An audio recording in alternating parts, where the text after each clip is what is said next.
वळूयात पुढच्या बातमीकडे. एफडीएचे धडाकेबाज आयुक्त तुकाराम मुंढे यांच्या बदलीच्या विषयानं नेहमीच ते चर्चेत असतात.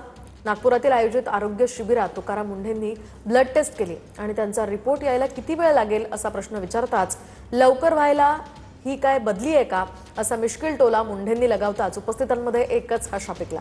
यावेळी अतुल लोंढे सुद्धा उपस्थित होते.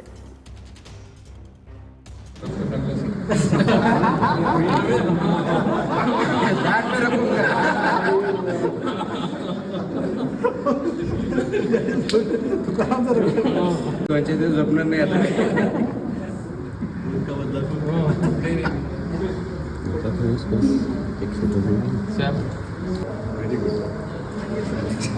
रिझल्ट पण सांगा ना. नाही मग यायचं हां, त्यामुळे बदली आहे का?